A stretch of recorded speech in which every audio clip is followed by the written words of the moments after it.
All right. Good morning, everybody. My name is Ray Williams. We are here in Toronto at our head office. And tonight, or to this morning, some of you are in Asia, some of you in Europe. We're going to have a conversation with Mark Hebert, who is the former CEO of Cosmo Music, and somebody that I can generally say is also a friend of mine. So we're going to have a nice, spirited, easy conversation about Cosmo Music. Some of you might know I started my musical industry career at Cosmo. I used to work there. This was my first job in the business. Mark's dad, Tom, was my first employer, and I got my first paycheck from him. So this story is a little bit more than just a dabble. It has a lot of meaning for me as somebody that actually started there. Mark, welcome, sir. How are you doing? Thank you. Very well. Thank you. It's very good to see you. You too.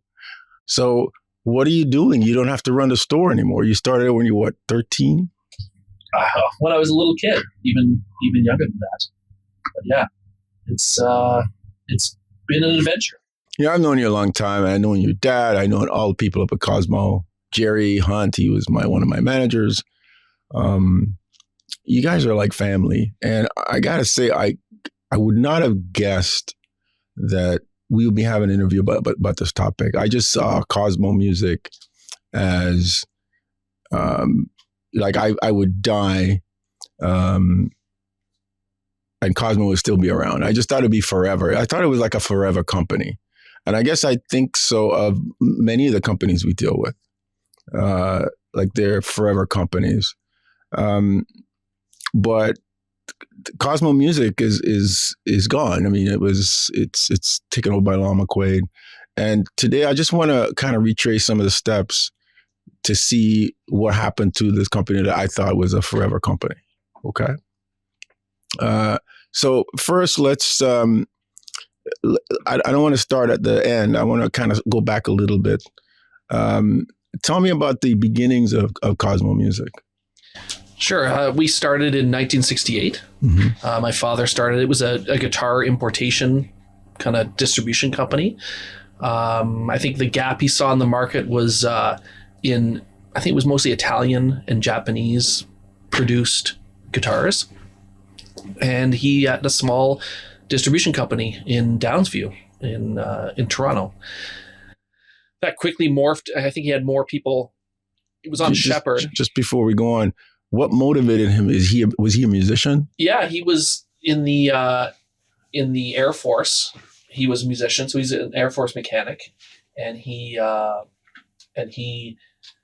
played in a band in a rock band, rockabilly kind of band mm-hmm. in the Air Force. And then when he got out, he kind of followed his passion, which was his dream was to have a music store. Now, there's an earlier part of the story there where he had briefly worked for a man, his last name was Mundinger, who had a store called Mundinger's Music in Richmond Hill, which was where the first kind of retail operation was.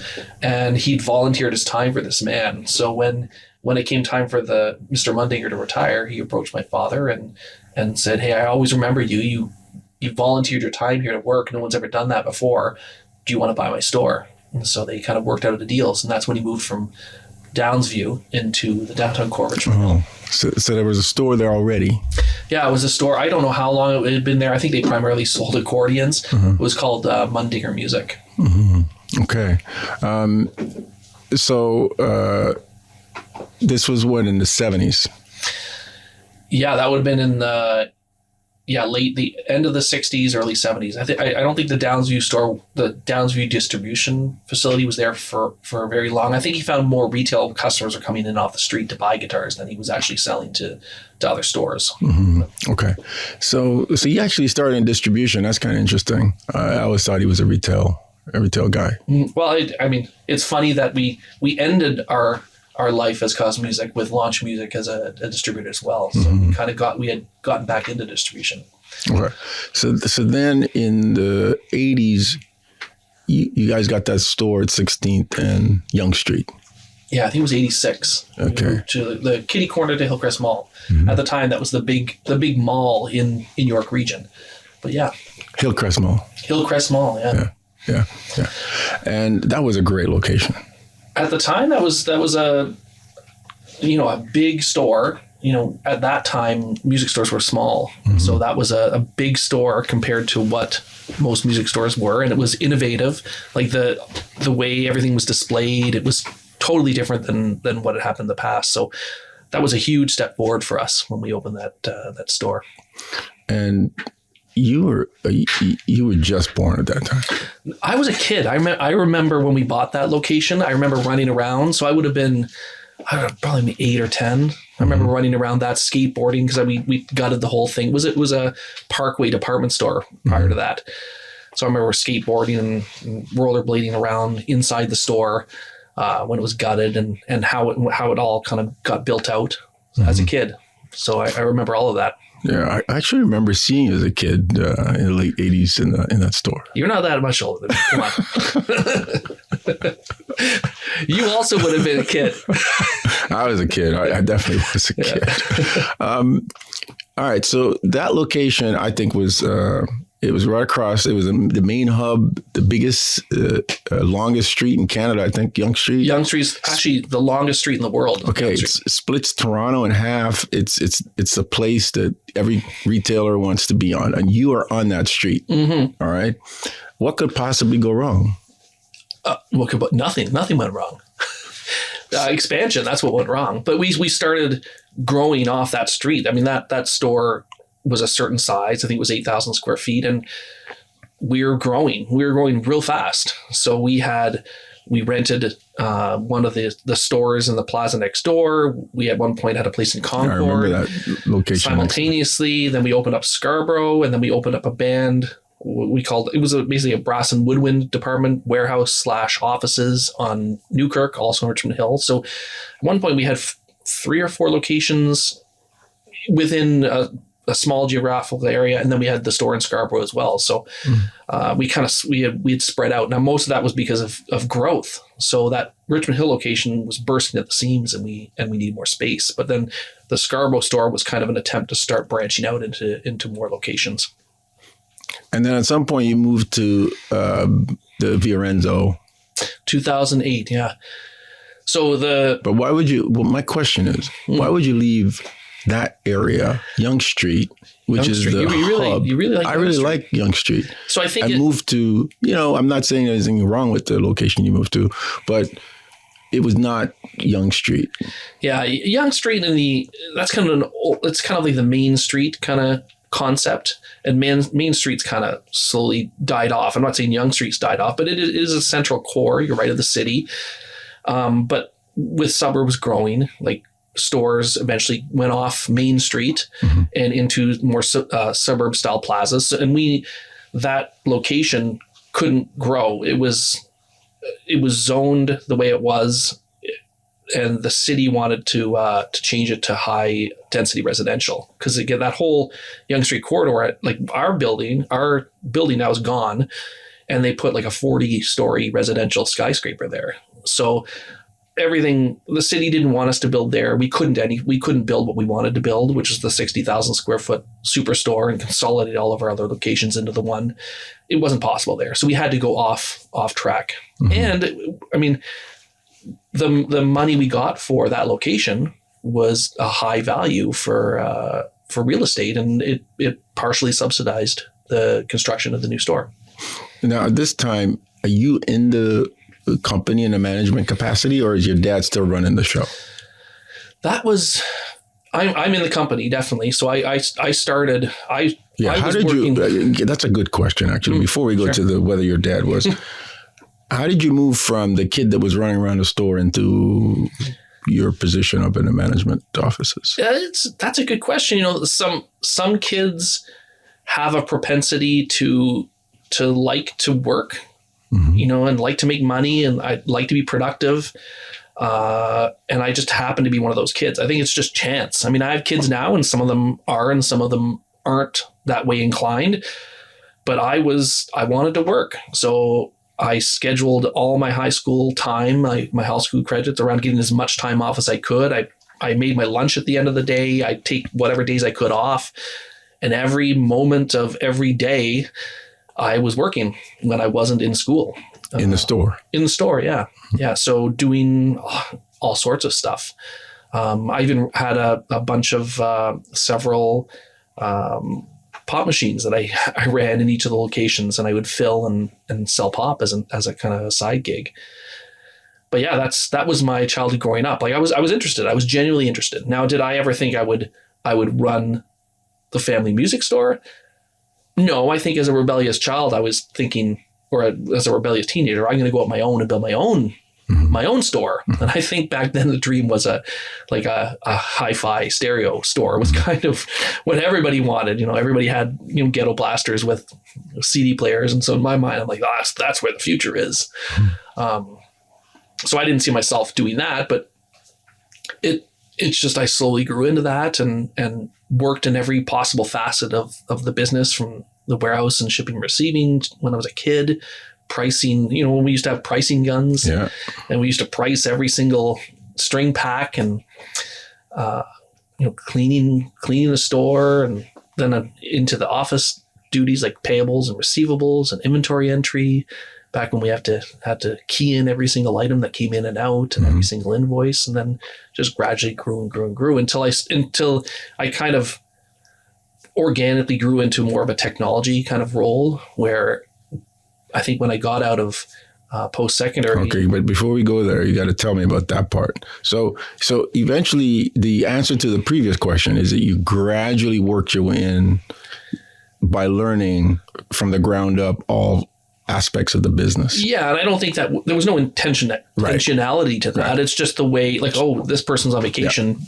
do that role. Right. It wasn't like my parents didn't say, here's the plan and you're going to try every role. No, it was just when there was a gap, I had to fill it. It's the same thing any family does in a family business. Yeah. All right. So you mentioned coming out of post-secondary. What did you study in school? Business. So I went to, it was administrative and commercial studies at University of Western, which I think is now called Western University, but yeah.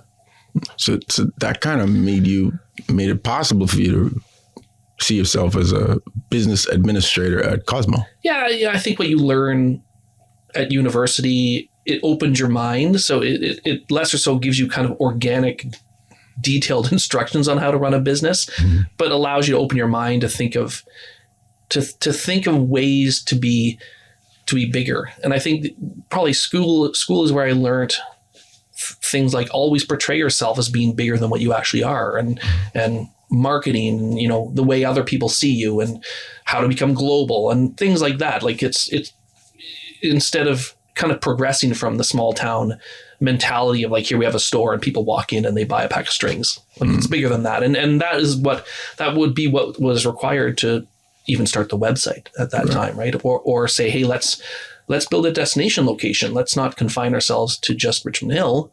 Let's build something where people can come to from a distance. So would you say this was different from your dad's own style of running Cosmo? Yeah, I think my dad came from an older style of management, more of a director kind of mentality, where central control, where I come from more of an independent thinking. So everyone has their specialty. I truly believe I'm definitely the furthest from the smartest in the room, and I rely on everybody else to be the smartest person in their own field, and I respect their decision and I respect what they bring to the table. So a very different kind of way of managing, for sure. But at some point, either your dad retired or you guys just passed the torch. So what was that like? Yeah, it was difficult. I mean, my that's all my father ever knew after the Air Force, and that's all I knew. So when you've got and both very strong-headed, so when it came to that, there was a little butting heads, and in the end, I think he accepted that I was the future of the company and I was capable of doing it, and he kind of walked away in a half, like he kind of retired and went home, but was still watching, and was there for advice and consultation when needed. But yeah, it was I'm sure it was difficult for him. Having gone through it now, I can see how difficult it would have been. Yeah, you can imagine these businesses are more than just a business. It's like your baby. Right? It's your whole life. Yeah. It's your baby. It's what you've built. And you pass it over to somebody else. That's not an easy thing to do. With the unknown, with what's going to happen. Is it going to crumble? Right? Is this the end? Yeah. So I can totally understand. Right. Okay. So now you are you're the boss. What do you want to do? Like what's going through your mind now? Well, funny enough, I had the same vision that my father did. So my father always wanted to build, and I remember as a teenager traveling around different parts of the GTA looking for locations where he could build his ultimate dream, what he referred to as a music mall. So he always had a vision of building something that had like different stores for different departments. And his vision even incorporated like a stereo store and maybe a mattress store, like other things in a kind of a mall, but more centralized for home and kind of all around music making. It was kind of what he had always envisioned. So funny enough, that ends up being what we built. It's a very similar concept to that. So a lot of those ideas and that kind of dreaming up kind of came from his initial inspiration. So your dad he just loves sales. He just loves retail. Oh yeah, he loved people. He loved selling to people. He was built that way. He came out of the Air Force. Yeah. One of the Air Force. Now he was a musician. He was in his heart. He was a musician. He was an amazing guitar player. I mean, I'm going to sleep every night with him playing guitar and singing Buckaroo. He was a musician and a fantastic singer too. So, they say the apple doesn't fall far from the tree. I'm definitely not a musician. You're not a musician? I'm not a musician. What happened to you? I mean, you were too rebellious. No, I wasn't rebellious at all. But you were rebelling against music. I think I was focused on working like that. I was just the way I grew up. I was just focused on working. Every hour of the day I would work. That's. But there are a lot of guitars around the house. You must have a piano in that house. In my house? Yeah. I'm talking when you were growing up. We did. Lots of guitars. We only had a couple guitars. We had a piano, but the piano would rotate. So if we couldn't meet payroll, the piano would be gone one day. And then several weeks later, there'd be a new piano in the house. But yeah, that kind of evolved. Okay. And to be honest, there wasn't a terrible amount of, other than my father playing, there wasn't a terrible amount of music being played in the house. But he was busy running the business. He was there all the time. Okay. All right. So your vision is not that different from his. And then you have this new store, which is, I think at the time, the biggest store in North America, maybe the world at the time, 60,000 square feet of retail space. Yeah, I think at the time it was classified as what we said was the biggest interactive music store in the world. So it had more interactive retail space than in any other store. There are bigger stores that had a lot of warehouse space or offices, things like that. But ours was the biggest interactive music store in the world. But why did you want such a big store? I don't understand. You went from 8,000 to 60,000. What was the reason? There's a lot of logic to it. I mean, the bigger question or the later question was, why did you not build more of them? Okay, and that kind of ties into the answer. So that store works well in Toronto because in Toronto, just in this corridor of Toronto and Montreal and Hamilton and this kind of, there's almost half of the population of the entire country, right? So and half of the population of the entire country would have access to one single store within like a 2 to 4 hour drive. So that's unlike the situation in many other cities. And we saw the possibility. We saw the possibility of not just driving people into this location from the local community, but we are serving the local community in many ways, as you know, with the theater and all the community events we did, but drawing people in from a distance. Now we didn't know at the time people would fly in from all over the country and from the US and everywhere. We didn't anticipate that. We were really just trying to get people to drive in from a 2 to 4 hour distance. Mm-hmm. But the store did a lot more than that. Even at the previous location, there was a lot of lessons. There were a lot of educational sales. There was like a band. I remember seeing people cleaning instruments like basically nonstop, preparing for September. I remember all that was happening at Cosmo. So there was a lot, many facets. Could you describe all the different facets of the business? It wasn't just pure retail. No, it was every facet of the music business. So we did, like you described, education runs. I cleaned instruments for a couple of summers when I was in school. I would come home from university and clean instruments, and that was terrible. But but yeah, we have at our peak we had about 12,000 education rentals in the hands of school children across the GTA. A team of road reps who travel. In fact, that's what my wife still does to this day. And repair technicians. We had 27 repair technicians repairing brass and woodwind and orchestral instruments and percussion. Which was one of the largest repair shops in North America by a mile. Eventually, online sales. We had catalog sales. Lessons. So we had a huge lesson department, 39 studios, about at its peak, 2,400 kids came through there once a week. My kids went there. Yeah, so did mine. So did I. I went there too when I was a kid. In fact, but so it's all of those things where we spread our roots. So we always saw educational rentals and lessons is where we kind of seed, the journey of people's music making lives. People remember renting an instrument. I was 12 and I rented a flute from you. I remember that. Mm-hmm. And so they remember when they go to buy a keyboard, they come to the store, right? So we're it's a marketing endeavor, on top of a business venture as well. Okay. So you over there and, you're running the show. Seems like they're going pretty good. Mm-hmm. What did you think of this whole online business that we saw, like maybe 2010, 11, starting to kind of creep into the MI business, and a lot of business kind of going online rather than foot traffic? Yeah. So we were actually really early in the online space. Like when I say really early, I mean really early. Like 2003, we already had our own e-commerce site. Now that e-commerce site wasn't available to the public. It was available to educators. So we had all of our products online, all coming right from our ERP system and being presented, and educators could go on and buy stuff on account. At that time, online was just brand new, and everyone was scared to allow people to buy online and use their credit cards because it wasn't secure, and anybody could dispute the charge. So it just didn't exist. And I think, being prudent operators, we decided we can't go down that road.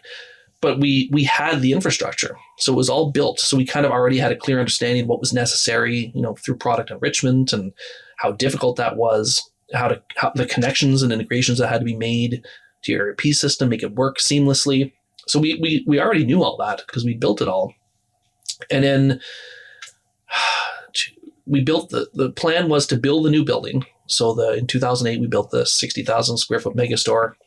Once the dust settled from that and we knew we were financially sound, step 2 as part of the plan was to build the most robust e-commerce platform in the country, if not rivaling some of the ones in North America. And that was what we did. And step 2, we turned from just an educational resource essentially to a full-blown e-commerce system. So we were one of the first to have a full-blown, make a payment, we'll ship to you e-commerce system in the country that actually was legitimate. So it was a proper software platform-based system, and we turned it on, and we started shipping hundreds of products a day. Okay, but this is a very difficult transition for a lot of retailers to make. Mm-hmm. Okay, it involves complexity. It involves IT, programming. These people didn't sign up for that. There was no AI back then. Well, that's true. But a lot of these companies have one system for the clients, one system for accounts payable, one system for shipping, another system for inventory, and have 6 or 7 systems that the IT people just spend their entire life just knitting them together and translating from one side to the other one. Mm-hmm. How did you overcome that quagmire that so many businesses find themselves in? So we had the same thing. We had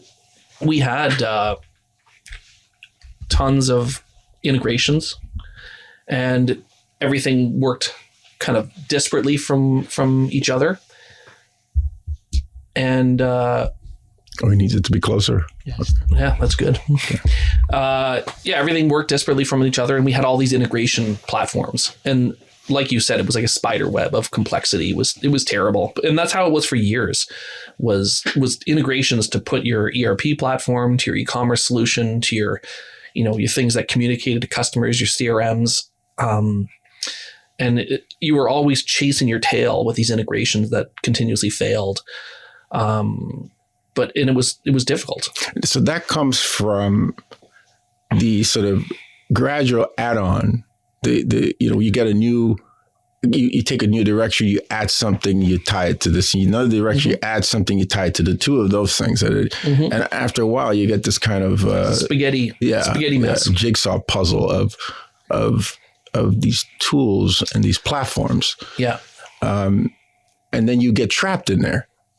Yeah, you get trapped because unweaving that spider web or that spaghetti mess of integrations becomes too overwhelming or complex to change, right? So it's a big, when you decide you need to unravel it and start something new, it becomes a giant, difficult project, right? So keep in mind, one advantage we had too, going back to the store, is that because we had one central store, we already had, I think it totaled 35,000 unique SKUs in stock at any given time, which is more than most retail stores have, right? So we have the advantage already that if you're going to publish online availability of in-stock products, we had more than anybody else had. Mm-hmm. Again, inherent advantage, right? That many people don't have. And that's why it worked. But we also curated at any given time, we were always curating between 240 to 400,000 products. So there were things that weren't on that we didn't have in stock. Mm-hmm. And then there were integrations that we were the first to start integrating with our suppliers. So we were getting supplier feeds from all of our different suppliers and then representing what was in stock with the suppliers and giving lead times and ETAs to customers, which was a whole new thing. And then marketplaces, and we were tying into Amazon and Walmart and eBay and all of the marketplaces and selling Best Buy and selling over those platforms as well. Again, another integration. So yeah, it was difficult. And then then COVID happened.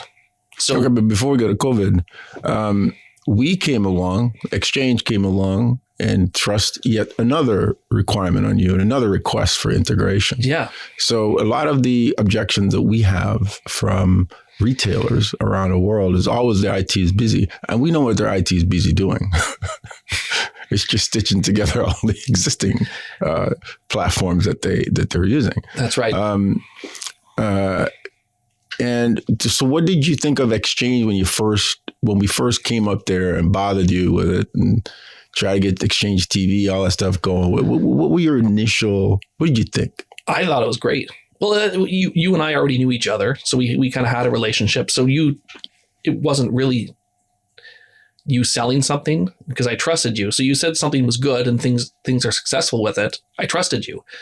I wanted to integrate it immediately, but like any organization, it's like, okay, well, put it in the line. Like, where does it sit in the list of things we have to get done? Because we're putting out fires here, and then you want to create something that's going to create another fire. Like, I had a difficult time. It was like pushing a rock up a hill. Mm-hmm. And the other thing is we are constantly evolving. So I think I might have told you on several occasions, we're about to launch a new website. Always. So it's not the time. Let's figure out, once we have the new website launched, we'll do it. Mm-hmm. We need a better tool in order to be able to integrate it better. Mm-hmm. I think that's kind of the excuse I gave you most of the time when you're in, because I was getting pushback from my IT department. Mm-hmm. Mm-hmm. Okay. So now you've got this, you're running a store, but you're running an IT system that is required to kind of stay competitive, to kind of stay up to date and do combat in the retail marketplace, right? I don't believe a lot of stores are equipped for this. What advice do you have for somebody right out there watching this right now who are having this exact same struggle? Technology, I think, and keep in mind, things are changing. Things are 100% different today than they were when we sold the business. Like it's a complete 180 with AI and everything's happening. But let's not get into that. But yeah, technology drove the business. So everything was about technology. Everything was making sure we had the best, the cutting edge platforms and systems that are going to make everything work seamlessly, with the end result being the customer. So having the quickest lead times, the quickest, communicating to customers the quickest through your CRM or through your customer support system. So we had, customer support help desk systems in place. But if you're not, it's a huge investment. It's a huge investment in time. It's a huge investment in effort and in money. At least back then, when it was, all of these new projects were daunting. Like I was looking at, because based on the volume of products we had, back when PIM systems, which are product information systems, product information management systems, first were starting to come about in the technology world, I was already looking for one. So we were looking for something that was just being created because we were having trouble managing, upwards of 500,000 SKUs with images and descriptions and a team of people engaging with it. It was hard. But we were on the cutting edge and we wanted something because we knew that's where the future was. We knew that the e-commerce was going to continue to build and it was going to get bigger and bigger. And we had to have a more efficient way of managing everything. Mm-hmm. And it requires people. It used to require people. Yeah. Well, yeah. It used to, but back then it required really good people. Yeah. Yeah. All right. So in addition to this, you're the CEO, you're responsible for Launch Music. So tell us a little bit about that and where did that idea come from? Yeah. So we built the store. We built the store. Then we launched the website. And then the next step was to kind of play catch up game with vertical integration, which is something our competitor had done very well. What competitor? I'm not aware of what you're talking about. McQuaid. You know what I'm talking I never heard of them. Is that a new store? Superior. I mean, what they've done is brilliant, right? Mm-hmm. Complete vertical integration all the way down to trucking. Like it's incredible what they've created. And I knew we had to get caught up with that. I knew the future, my belief was the future of the future at the time was that, there's going to be a slim down of supply chain, right? You've got suppliers who are trying to get rid of or consume retailers. You got retailers who are trying to consume distributors and suppliers. That whole thing had to condense all for the sake of competitiveness in the marketplace for consumers, right? Prices were being driven down. You had, companies like Music Tribe coming in, selling products for cheaper. All that just kept getting slimmer and slimmer. And at the same time, margins were getting slimmer. The whole competitive landscape in our industry makes it, and this is a touchy subject because we're not supposed to talk about it much, but it's hard. Music retailers have it hard. It's not like any other industry. It's not like selling stuff that actually has margins that you can play with, that you can determine what the outcome is, the profitability outcome is. You can dial it up, and if you dial up your pricing, you're going to make more profit, but you're going to drive away customers. You can dial it down. You can tinker with those numbers. In the music industry, there is no control. It is the prices are what they are. It's MAP, and those MAP prices make you a very slim margin. And it's tough for music retailers. And there's no out. Like it's like you're in this box and you have to play within the box. And the only place to do it is to cut expenses. That's really the only play that music retailers have. And I think outside of music industry, there's very few industries that have to work that way. And unfortunately, we're in that business where you've got, a lot of people who are passionate music makers who get into selling music products because they like guitars, they play guitar, they're in a band, and this is what they want to do. And I think manufacturers see that, and it's not that they're taking advantage of it, but they're like, well, we can in order to drive the demand, we can lower our prices, and music retailers will be at the end of that losing battle every day. And it just makes things very difficult. But yeah. So to combat that, you decided to step a little bit into distribution so you could source the products, distribute it and sell it yourself. And that's right. Basically juice up your margin. Yeah. We saw house branding, which is something that a lot of companies, the wrong approach. And we dabbled in it. We'd had our own brand of guitars. We'd had our own brand of gig bags. We tried it. People want brand name stuff, known brand names. And that was becoming more and more apparent and more evident.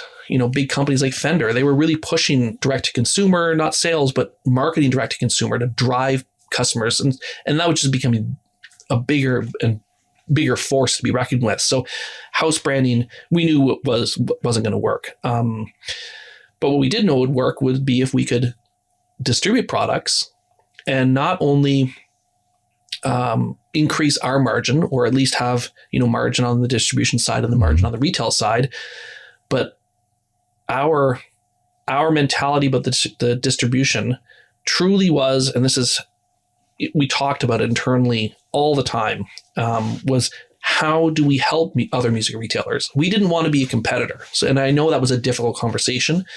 Like, I know a lot of our competitors, a lot of the stores said, why would we want to buy from Why do we want to buy from you? Yeah. Why would we buy from Launch? It's Cosmo. And we knew that existed out there, but to be honest, it didn't matter. What we were trying to do was help people. So we wanted to help retailers. So if it meant cutting our margin down to almost nothing so the other retailer could make a profit based on a competitive price to compete against other products in the market, whatever that meant, we were in it to help other retailers. And I made sure that was the intent. Come on, Mark. Why would you want to help your competitors? Because that doesn't make any sense. I believe a healthier, holistic market makes everyone healthier. So it even helps the competitors we're trying to compete against. So I'd prefer to have an equal, if not marginally larger piece of a larger pie. So if we can make it so more music gets in, more instruments, more utility gets in the hands of music makers across the country, we can make the pie bigger, and we can drive more sales to ourselves. And I honestly believe that. We talked about it all the time. I wonder if this is an offshoot of your stint on the NAM board. Did you become more sort of industry sort of aware and more sort of egalitarian about the whole pie as opposed to just your store after that experience? Or were you like that before? I was like that before. I was like that well in advance of starting Launch Music. I was open to contributing and helping other retailers. And in fact, I did. There's all sorts of retailers I welcomed into the store. I showed them how we did things. I showed them how we were selling on Marketplace. I always believed having more people competitive across the country would make the industry better as a whole.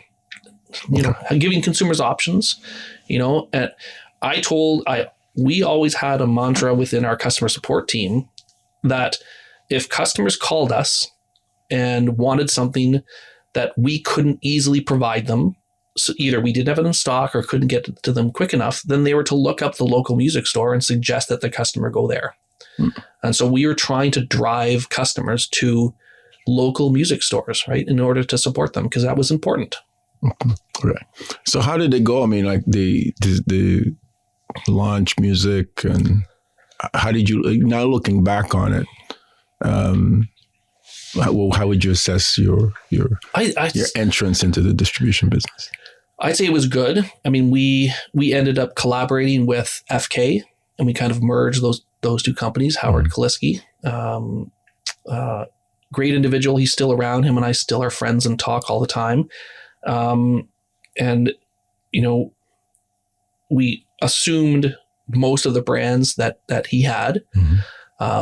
Orange Amplifiers being one of the headline brands. And then as soon as we opened Launch and started distributing products, because we thought it was the right direction to go with this vertical integration, it clearly was, because as soon as we did it, we had a lineup at the door of brands who wanted to distribute with us. And then it became a balancing act of how much capital we had to invest in taking on an inventory and taking on new brands. So it's like, we had to budget how much can we grow this year? How many brands can we take on?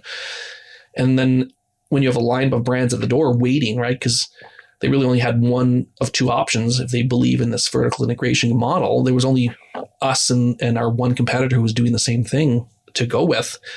And so there was a lot of people who wanted in, and unfortunately we couldn't grow that fast, or we kind of had to regulate our growth. Mm-hmm. Okay. So let's just go talk about another elephant that's sitting in the room right here, Amazon. Now, Amazon is much talked about. It's much reviled. It's much praised. It's just something that everybody has a different opinion about. Mm. I've visited your store many times. You had a presence with Amazon, and you probably have a different view of kind of a hybrid view of it. A different view, yeah. So I'm curious of what you say to retailers about how you think of Amazon. So we thought of Amazon as a way to keep customers buying. So there's two ways we thought of it. One was, I'm going to comment on the simplest form first, was kind of a marketing lead generation tool. So we had products on Amazon, and whenever we could, we would try to guide people who would contact our customer support through Amazon to buying in the store, buying on our website, or buying from a competitor, from another music store within the country site. That was number one. But even bigger was, we had metrics. So we had all sorts of software platforms in the background kind of running where sales were going, where consumers were headed, who they were talking to, kind of the bleed of sales, and the amount of cross-border shopping was growing. Now, I know I've had conversations with numerous retailers who don't believe that's true, but I can honestly share with you that we had metrics that it was happening, and it was escalating. And so when you say cross-border shopping, because we're in Canada, some people are in Japan, some people are in Europe. Yes, that's when right. When you say cross-border shopping, you mean like Canadians buying from the United States? Yes. Primarily. Yeah. Well, that's basically what it was. Okay. But yeah, and a lot of brands stop that. Like, they have rules in the trade agreements where you can't, but it's hard. You've got this behemoth that's got, 10 times the population, 20 times the buying power right to the south of us. And 50% of our population is, if you recall from earlier in the conversation, is right within a central location. It's very easy to target that location and ship things across the border. And so literally like that, with a snap of a finger, you could have had hundreds of brands shipping stuff. I mean, it was scary, the prospect of what could have happened. Mm-hmm. And so the decision to go to Amazon was to intervene in that possibility. So you had participation from suppliers who are making trade agreements to make sure that the safety switch was always kept on to protect Canadian retailers, but some weren't willing to do that. So the real Amazon reason, it was not to make sales, because like everyone else, I can probably say this now that I'm now that I'm not in the business anymore. Amazon to us was the devil. So it was they were difficult to work with. We probably lost a ton of money, not with the gross profit we make off the sales so much, but the returns and the complications. And I mean, Amazon would shut us down if our metrics got too low, and so you're always in fear. And so it almost seemed we always had to quell the part of the organization that kind of ran around always worried about Amazon. It almost had become to a point where we were a subsidiary of Amazon, because everyone was always in fear that Amazon's going to shut us down, or the customers are going to revolt and your metrics are going to go down. And that's not what we wanted. But at the same time, I saw this wave of people doing cross-border shopping. Now, my belief in that, whether that was right or wrong, I'm not sure. And I don't know if it ever played out that way. But we continue playing the game and we continue doing listings, and I continue to argue with a lot of competitors about why we're doing it. We're not doing it for the reasons you believe. And we also we would be meeting with suppliers and brands to talk about us representing their products on Amazon. And the common response was, oh, good. We were going to sell on Amazon anyways. Now this is a way that you can do it instead of us. Mm-hmm. And that was a common response. And that's cutting out the dealer network altogether. So again, I'm not trying to say this was 100% altruistic and we were trying to solve everyone else's problems and not our own. I mean, we were trying to increase our sales. We were trying to increase our volume. We were trying to give a compelling reason as to why brands would want to distribute through us, because we had a multi-pronged sales approach. Mm-hmm. But to be honest, that was in the background. That was what we were always thinking. All right. Now, Amazon is one thing. Traditional retail is another thing. Now, the traditional retail goes something like this. You open up a store, you take your money out of your pocket, okay? You order a bunch of stuff, instruments, you hang them on the walls, put them on the shelf, and you wait for people to come in and buy those. And you hope there are a lot of people to come in and buy those so you can pay for the products and buy more products. Now, given what you just said about Amazon, and Amazon's been around forever, and they're definitely everywhere. And looking forward, what is your feeling about that business model? About the Amazon business model? No, about the traditional retail business model of taking money out of your pocket, ordering a whole bunch of stuff, putting it on a wall, and waiting for somebody to come buy it. Inventory. I think that serves a local music store market. So you're saying if you like having no online presence? Well, I'm just wondering if that traditional model is compatible with the world that we live in, considering the size and the power of Amazon. I think it's compatible. I mean, if you're asking me if retailers have a purpose, 100%. 100%. I mean, if there were no dealers and music stores across the country, the pie that I've already talked about would be smaller, right? They're the foot soldiers. They're the people who inspire people to make music. You know, how do you have a kid come into a music store and look up in awe and have the inspiration to pick up a guitar or pick up a set of drumsticks and play drums or take that music lessons? Without that, it doesn't exist. So does the model of in-store retailer satisfy every purchasing experience? No, not even close. But are they necessary? 100%. I wish music retailers could be more profitable. I think that would help. It would help allow the industry to flourish more and not be so, headstrong competitive against each other. If people could be comfortable making a living at selling musical instruments, it would be much easier. How do you safeguard the retailer that does give that experience to the kid walking in and looking up at those guitars? How do you help ensure that they get that sale and that kid doesn't play the instrument, go home, go online, and buy it from Amazon? That's not a trope. That's a real life experience that retailers are seeing every single day. It's a good question. I think it's a derivative of the salespeople on the floor. It's a personal experience. How we did it in our store is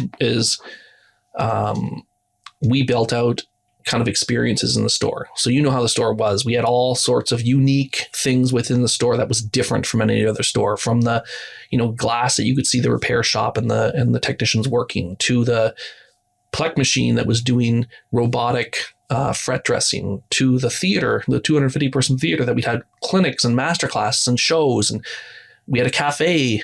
If there was ever an opportunity to offer a new experience to Cosmo Fest. We had 15,000 people come for one day.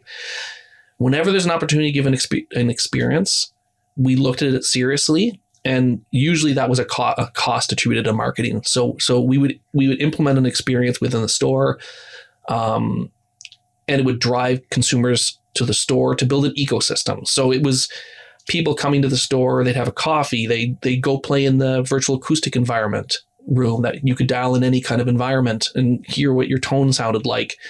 Your kid would be taking a lesson, like any way to keep people in the store and keep them kind of loyal and friends with our sales consultants on the floor, with the management, the retail management. It became kind of like part of the family. So most of our customers, especially those who were local, would come in all the time, and they'd spend hours in the store. Mm-hmm. That's great. Mm-hmm. So your experience, I remember Cosmo Fest in 2019. You had Geddy Lee, Dave Grohl. You had like a lot of people. We were there. So now we enter into COVID, 2020, March. Mm-hmm. What happened at Cosmo? I was panicking. I think everyone was panicking. No one knew what was going to happen. We were looking down the barrel of lockdowns. But in the end, we did extremely well. We had the best couple of years financially that we've ever had in COVID. And that was all because we had prepared from an e-commerce standpoint to have a super robust system to be able to handle the volume. And we were pumping out 2,000 to 3,000 packages a day during that. We had multiple shifts. We were working 24 hours a day, which was great because we were able to keep a lot of our employees. Unfortunately, a lot still. We had layoffs just like everyone did because we had to close the retail doors, no lessons. It was a terrible time, but we all stepped up to the plate. I know I was working 2 shifts a day. I was working from 6 a.m. in the morning to 2 a.m. at night. All of our management was, and we just kept going and going and going. And then thinking, I remember every month thinking, there's no way we made it. Like the lights are still on. We have all our variable costs. Mm-hmm. We're screwed. And the month would go by, oh my God, look, we did a lot of sales and our costs went down, and it just kept going. This is actually working. Now, we didn't like it because most of our teammates were not working and suffering their own problems at home, but we wanted to keep the lights on to keep going. So when we did open back up, we could have them all come back to fanfare and cheer, and mm-hmm. Now we're open up and customers are coming again. So, but it's interesting because there was a lot of lessons learned, through the volumes that we're doing. There was a lot of things that we knew we had to make improvements on if that was to continue and to reach the next sales level that we knew we wanted to achieve. So coming out of COVID, we had we had big plans, big technology plans. So we knew our ERP system, which was running our accounting, our sales, our CRM, wasn't adequate enough. And we knew our e-commerce system wasn't adequate enough. So we took the proceeds of what happened over COVID and invested it in technology and started working on that like right after COVID. Okay. So to be clear, you were trying to consolidate your technology under more of a centralized database. Yeah. So we talked about that spider web. Yeah. Or that so you're trying to eliminate the spider web. We're trying to eliminate integrations. We're trying to, mm-hmm. do all that stuff. And so what we done is we made a decision on a ERP system. We started to migrate towards Microsoft Dynamics. Mm-hmm. And the only piece at that time that Microsoft Dynamics didn't do well was e-commerce. So we had an independent, yet more robust e-commerce platform that we decided to go with. And it was going to be just those 2 platforms. So no more spaghetti mess of integrations, no more independent platforms for different things that we were running. One single source of truth for accounting, ERP, warehouse management, CRM, one source of truth for e-com. And mm-hmm. It was just those 2 things that that we would have to manage. So then this sounds like a good story. Like you should be now actually we should be having a conversation. You buying all McQuaid. Yeah, that was never in the cards. But yeah, I mean, the intention was there for that to make us grow. But there's a few factors that started to become apparent. So one, the costs of those two upgrades was in the millions. So it was very expensive to implement. Number two, I was starting to realize we had succession planning issues, both from a family perspective, from a management perspective. At least with us, I was starting to see cracks in our ability to take our core leadership team and find replacements, and not just replacements, but to grow that leadership team at the pace and the scale in which we are growing as a company. Mm-hmm.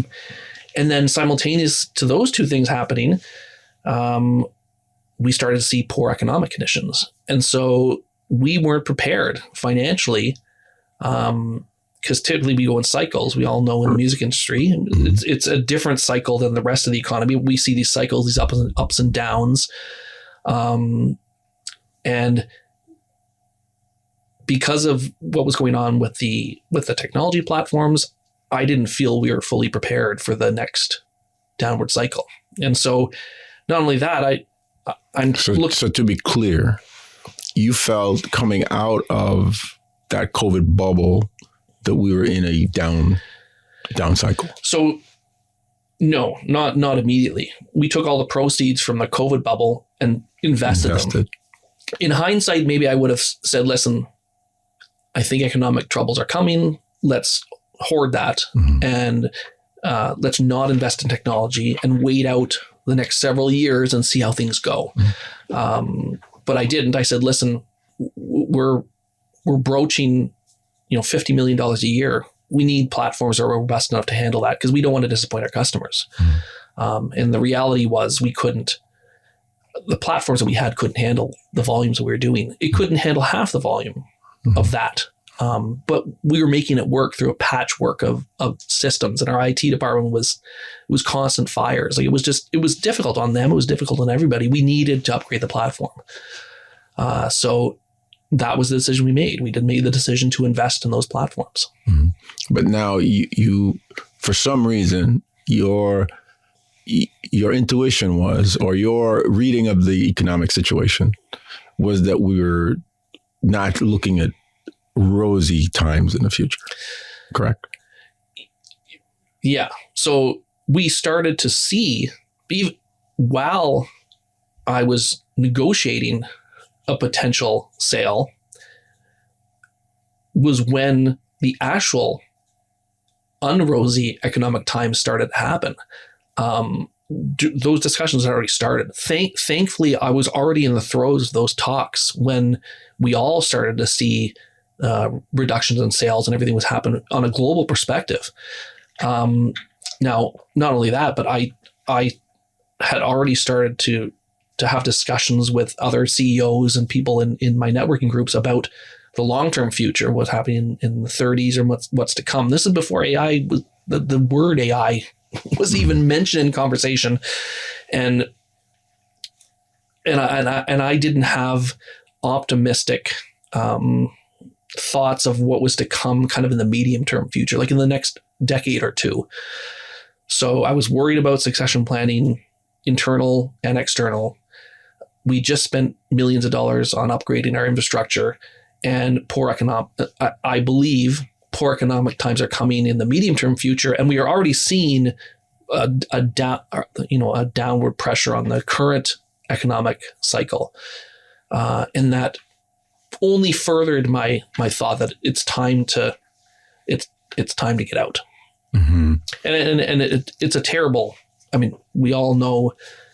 We can all think we know how that feels, but it's a terrible decision to have to make. It's something I grew up with my entire life. It's something my father grew up with. It's not an easy choice to make, but I was looking out for my family, looking out for myself, looking out for all of the employees at the store, making sure they can have continuity, to make sure we didn't put ourselves in a place that was at peril. And so we wanted to make sure there was longevity to the store itself and all the people who worked there as well. And this was a kind of the best possible outcome. Mm-hmm. What do you say to somebody that says, no, you hire some kids out of college, you train them up, you turn them into the leaders of the future, you battle through, you stay positive, and you come out the other side stronger and better. Yeah, anything's a possibility. We could have stuck it through, but again, I mean, I grew up in this. We all know what it's like. We're all in this industry. Like, for those in a family business in particular, you come off working 16, 18-hour days constantly, every day, weekends, evenings. I never saw my family when they were young, my kids, and I never saw them. I'd come home after they went to bed. I'd leave for work before they got up. I never saw them growing up, other than vacations. So I tried to make vacations worthwhile.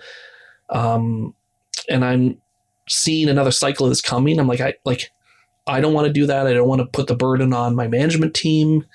And again, it wasn't just one reason. It's a multitude of things that all came together.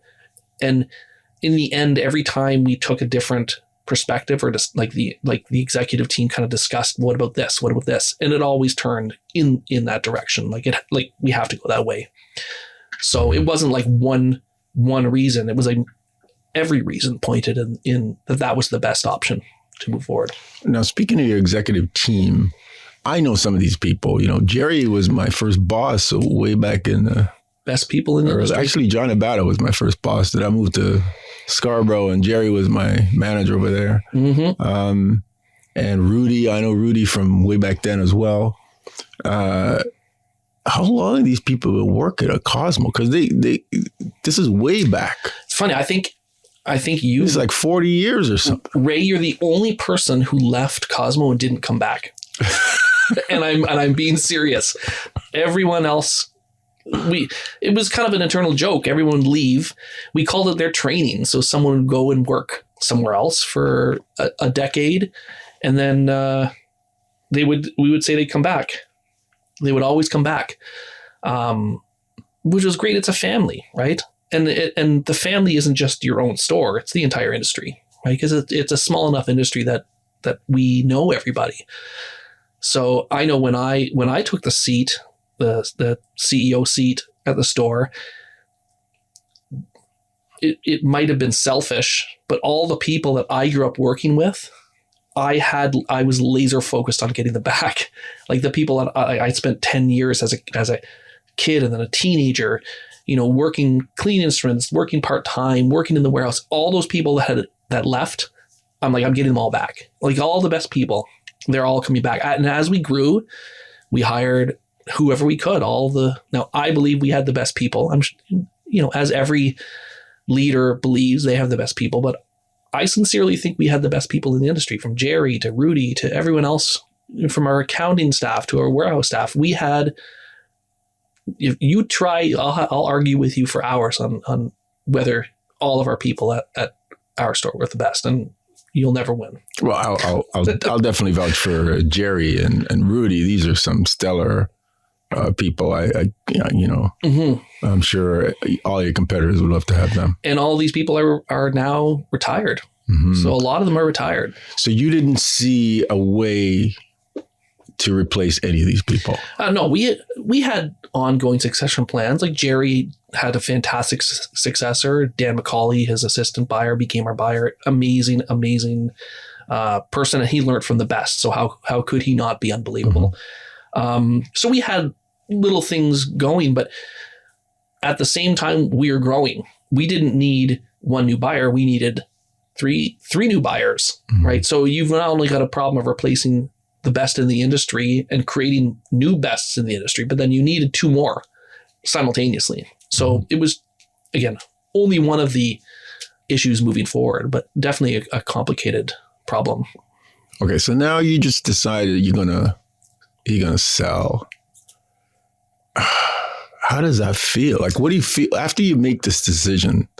You wake up the next morning. What do you think? Do you regret? Do you think, no, I got. What's going on? What did your wife say? What did your parents say? Like your kids, like all the people around you, your friends. Like, what did they say to you?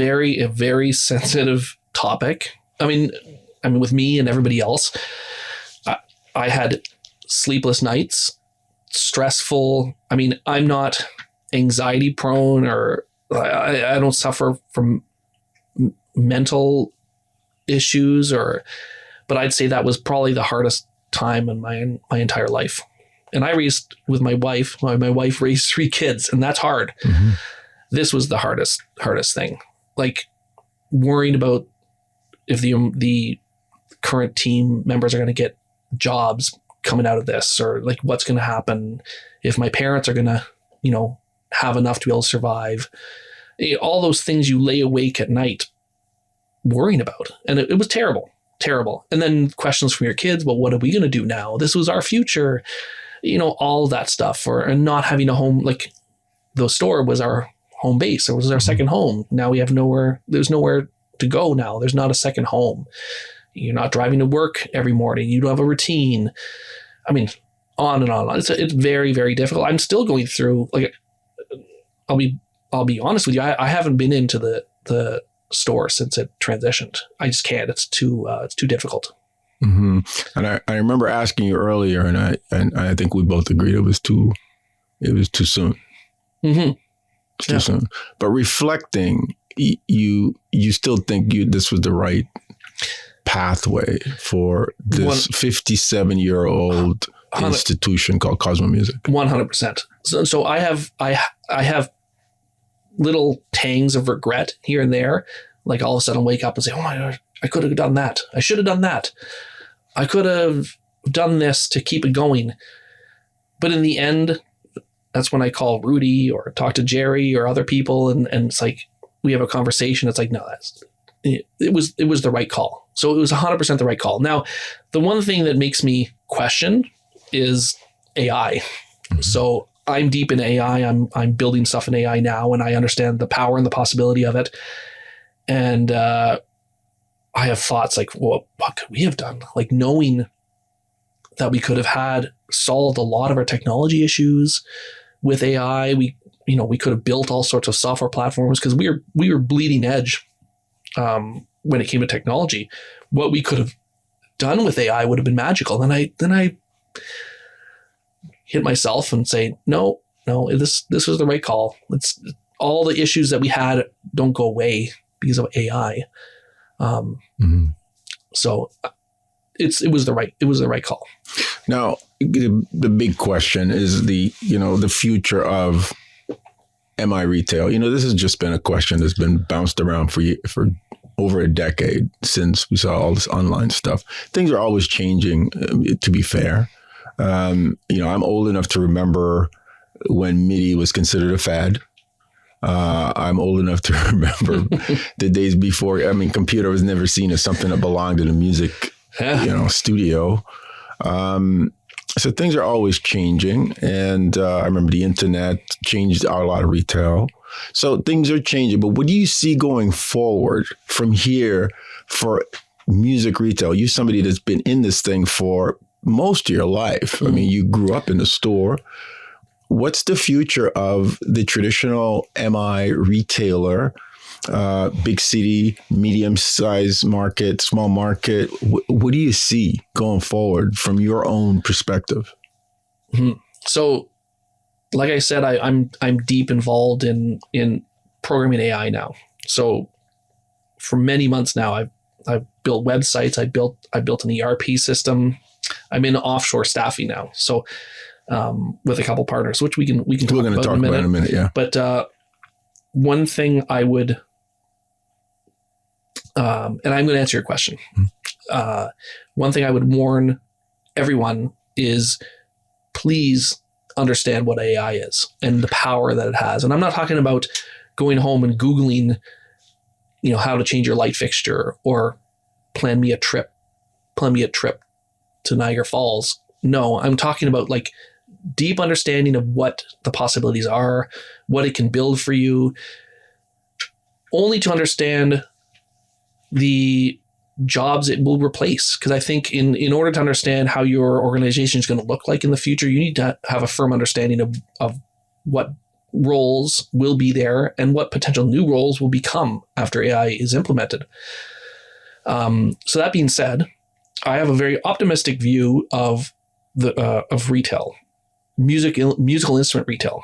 So less or so of all retail, but I think with the advent of AI and jobs changing or morphing into something different than what they are today, I think people are going to be working less. And I think from an economy and for people in general, I think humans will be looking for more experiences.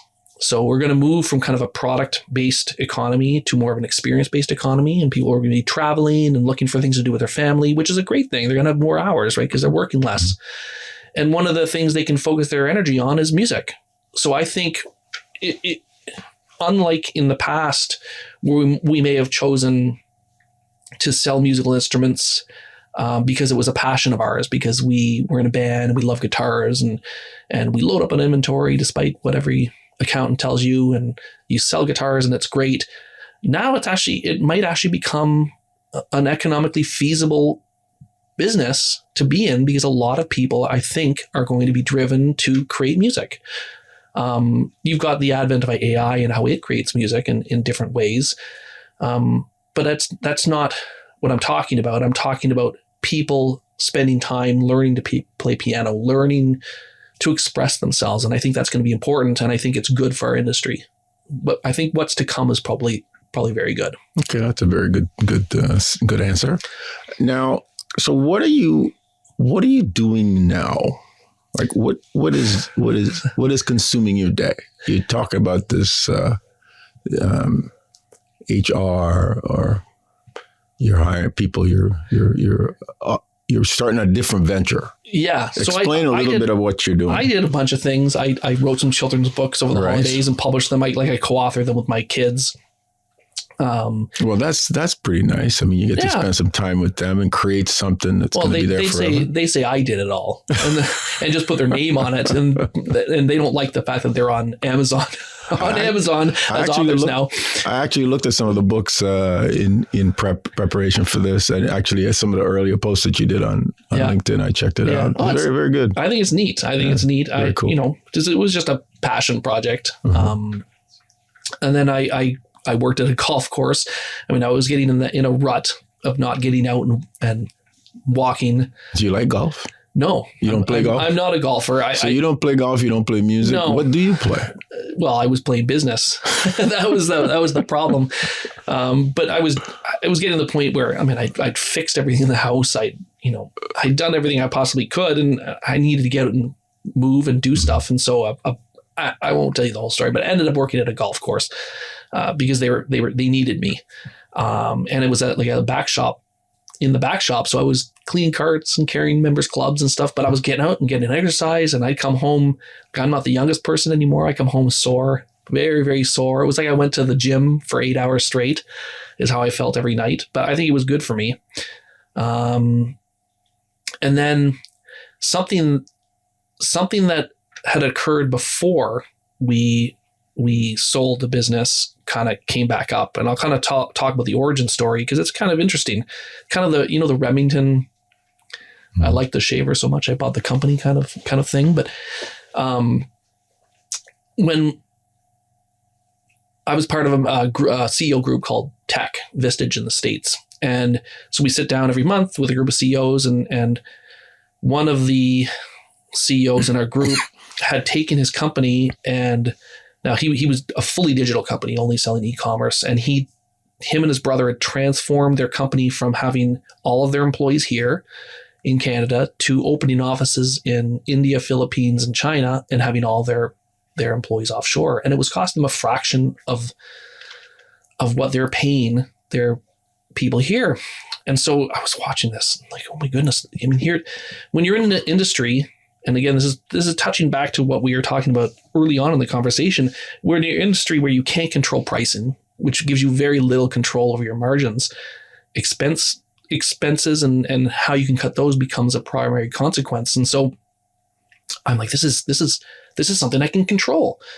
As we would never let go of people for replacements, but as people transition or retire, I can replace them with someone in India.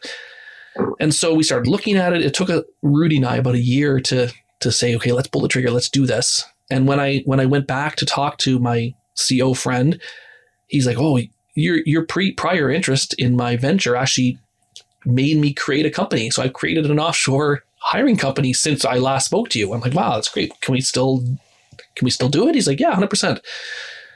So I started changing roles, most of them digital, like product enrichment, web design, IT specialists, into offshore people, all from India.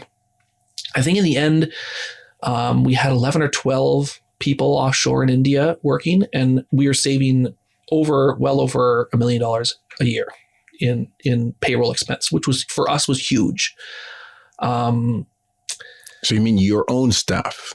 Yeah. Well, a lot of it I was adding okay. staff. But if you were to pay those people here, it would be significantly higher. 5 times. On average, we saw a 5x or a 1/5 cost.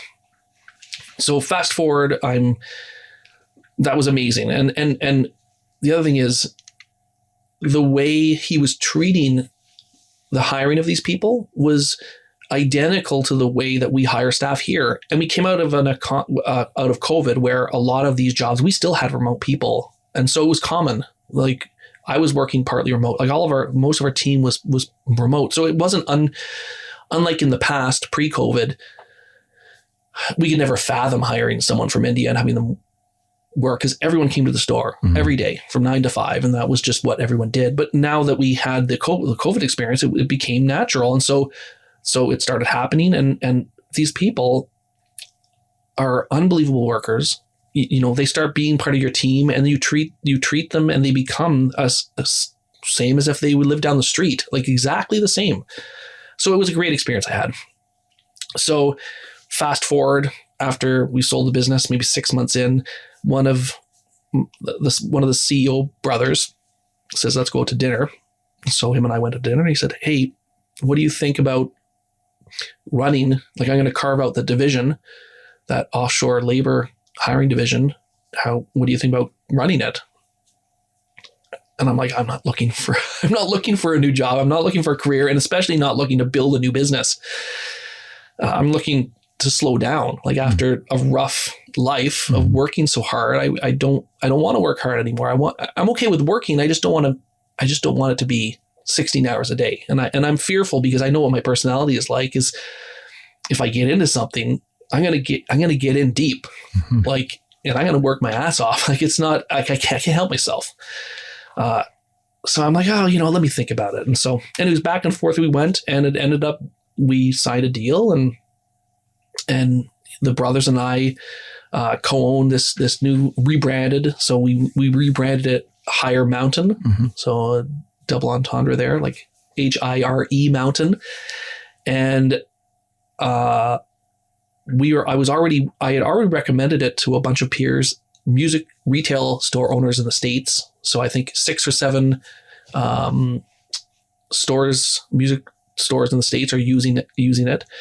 And so we kind of expanded on that.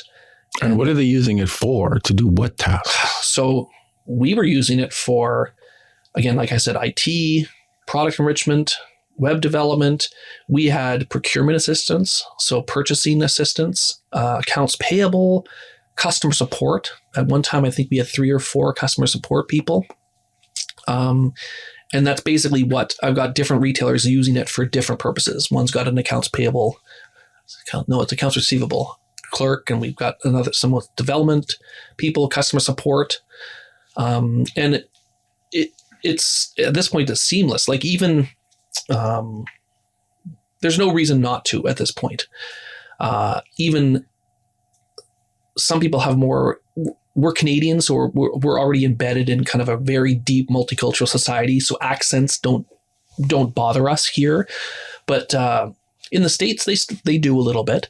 So we even have an accent softening / removal tool. So if if you have an agent or a person in India and the accent is strong and you don't want to deal with that internally or they're customer facing, then there's a tool that we turn on. And I think it's actually, I think it comes from the music industry. Probably. Because it's called Crisp. It starts with K. Anyways, we apply this accent softening and their accent disappears, but the tone of their voice is still there. So it sounds like him or her, but there's no accent there. So all the objections about hiring overseas kind of disappear. And we're about to, I'm certain that we're about to see a massive global labor shortage issue, and countries are going to be competing for labor. So it's not just going to be a tool to reduce expenses. It's going to be a necessity because there is going to come a time in the next 10 years where you're not going to be able to find people here to do a lot of these jobs, and especially qualified people. So India is one of the countries that we source from, and probably the best one because it's got how many billions of people. So when you're looking for a really good web developer, let's say, or even an accounts payable person, you're looking at a pool of 2 billion people. So the quality of person you're able to obtain is of a significant higher caliber than anyone you're going to interview and hire here. And it just becomes a no-brainer. Like you pay 1/5, you get 3 times the productivity. People who are passionate, who care about their employer, they love being part of a smaller SMBs we focus on, so small and medium businesses, and they love being part of that team. Like the whole thing just works. It's just seamless and it works perfectly. And it's been great. It's been wonderful to see, because I remember seeing it when we were hiring people from India. Now I'm seeing other retailers, and not just retailers, but all sorts of businesses hire these people and they comment. It's amazing. This person's part of my team. I love them as much as I do my people here. And they're so hard. Like they're so hard working. They're just, it's unbelievable. Anyway, it's been nice, and it's just started. It's pretty fresh. So we'll see where things go. What do you say to people that say that you are exporting jobs overseas? You're killing the Canadian job market. Interesting. The United States job market. What do you say to that? I've had that objection before, but number one, we just talked about the oncoming labor shortage that we're going to have to deal with, and it's a global issue. It's not just in Canada and the US. And I've had a couple of people bring that up. I actually using AI created a couple white papers, which I've published on the website highermountain.com in the research section on the global labor shortage and kind of the objection of, hey, you're hiring away from Canadians, and it actually there's a lot of compelling research out there that says hiring offshore actually increases the amount of jobs that we as Canadians have available to us here, right? So it just changes the landscape, right? So people here can have more advanced jobs, right? Be doing managerial leadership, all that stuff. So it increases the pay and lifestyle of the people who live here. Okay. Anyways, read the white papers. Okay, I will do that. So basically, you're on the verge of starting something completely new, because the way you operate and the way you are, you yourself admitted. I see you jumping full in. I already did. It's too late. In. As soon as I agreed, to that CEO friend of mine, his name is Amar and Narav, and they have built an empire that's unbelievable. Like these two brothers, they're from India, and what they've built here in Canada is incredible. I mean, just look. I wish we had time to talk about them and their story, but it's an incredible story what they have going on. But yeah, the day after we had that dinner, despite not even having any kind of agreement, or I hadn't agreed to do anything, I'd already started researching and using AI tools to build stuff. Unbeknownst to him, in the background, I was building stuff without even agreeing to a partnership yet. But I couldn't help myself. So okay. I have an entrepreneurial spirit. I can't let it go. Okay, I know that. Now, we're almost done, but I want to talk about this AI, because you're not a developer, you're not a programmer. Nope.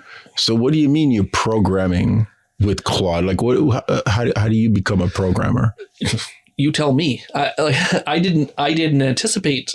At the start, I used Claude and ChatGPT like any normal person, asking it to do things like plan a trip here, or I need to fix my car. How do I change the oil? And it tells you how, or what, help me buy something on Amazon. I call them Google kind of questions. But slowly you learn as you start building things that you can actually ask it to do things. And I know we're all beyond that now. We all understand this, but I've built so much stuff in the back end, like from a programming perspective, that it's completely changed my viewpoint and perspective on AI. And now I think you and I had the discussion before this podcast that like I visit some friendly CEOs in my network, and I'm like, you need to understand, like you need to build in AI. You need to build something. Just build something as a test. Because once you understand the power of what it can do, you look at your organization in a different way, and you see how it will be transformed. Not how it can be, how it will be, because you'll be forced into it. Mm-hmm. You're going to have to compete. Roles will change. People will become more customer centric. Development jobs, things that don't need to be done by a human, it's going to completely change. And I fear that in our industry, we're a little bit behind in that. And so I'm trying to push people into it, like push people into that fear zone of, you need to look at it. Don't ignore it. Don't pretend like, well, we're old school, we're a music industry. You need to test the boundaries of what it can do. CEOs need to understand what it can do in order to see. I mean, I haven't shown you what I built yet, but I built a complete ERP system. I've built a complete CRM, a lead generation tool. And I am not a developer. I've never written a line of code in my life, but I think my backend system behind Higher Mountain is 60,000 lines of code now. And I'm constantly iterating. It's a constant, and I won't go into the kind of levels of technology and what it's doing, but when I even think about it now, it blows my mind. And again, it's not about what I did. I didn't do it. Claude did it. Mm-hmm. So I had Claude build all this stuff, and it's got me worried. I'm worried about our industry. I'm worried about the economy, what it's going to do. Your kids. I'm worried about my kids. Like, this isn't a conversation about AI, but like what happens when they put these LLMs into robots?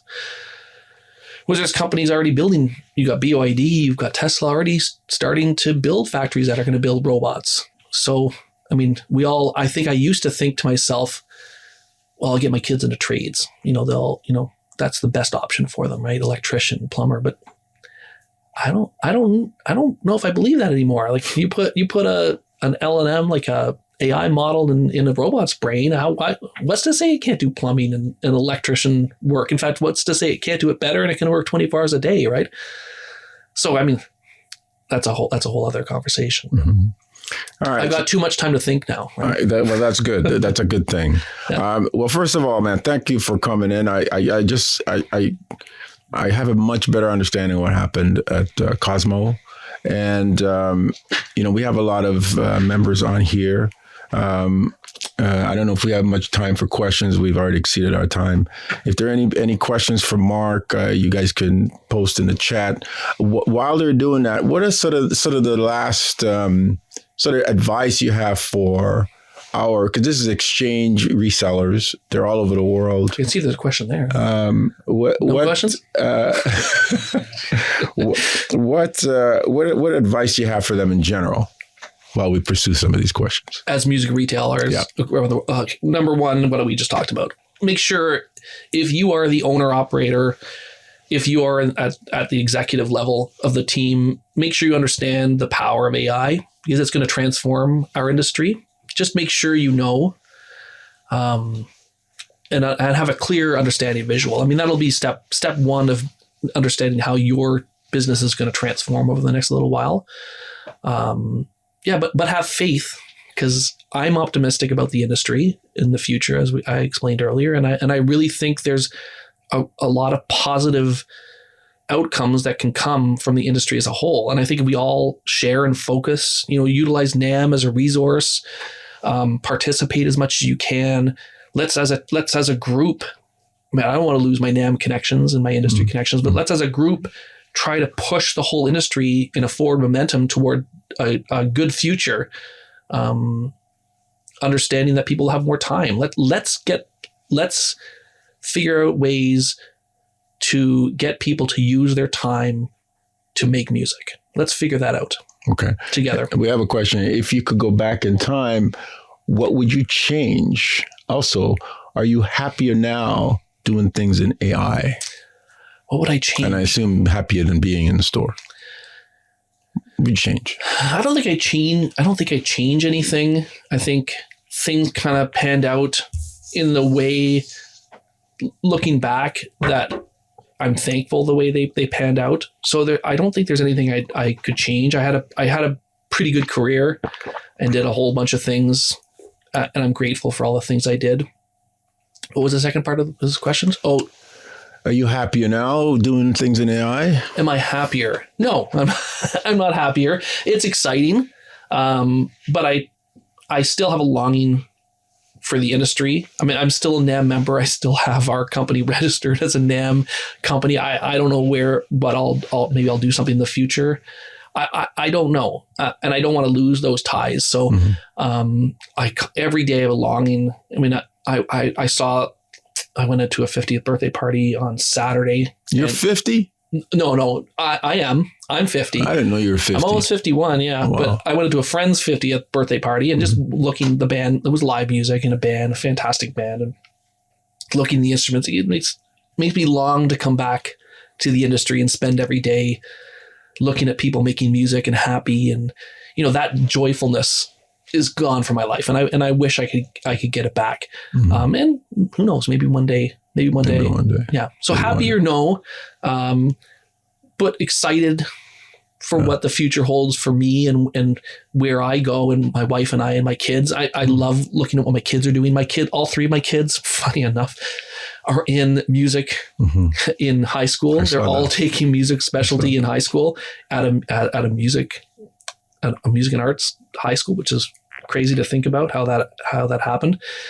And watching them perform and watching them do things with music, and they're all passionate about it, and they're all a part of external concert bands. And now April, my wife, is involved in that, and I love going and watching them and how happy they are. They talk about concert band music. I don't even get it. They talk about pieces, and I find it weird.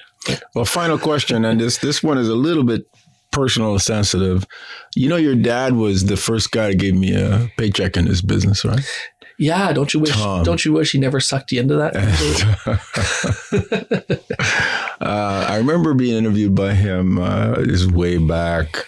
Oh my God. And Johnny Battle was my first boss in the keyboard department up there at Cosmo. How is your dad? He's good. My dad is good. He's got he's got a little bit of Alzheimer's and that kind of thing, and we're managing through that. So he's not the same that he used to be, but he's got the same heart. He's the same person. He was always generous and a nice person. Well, you remember what he was like. He was always generous and happy, but he's doing well. He's healthy. He's in his 80s now, so he's getting on there. Well, send my regards to him and to your mom, Brenda. I will. It's great having you, Mark. Thank you very much, sir. Thank you, Ray. All right. Take care. All right. Thank you guys for tuning in. That concludes this XCHANGE Reseller Meeting. We'll see you guys in a month. Thanks again. Take care. Have a nice day.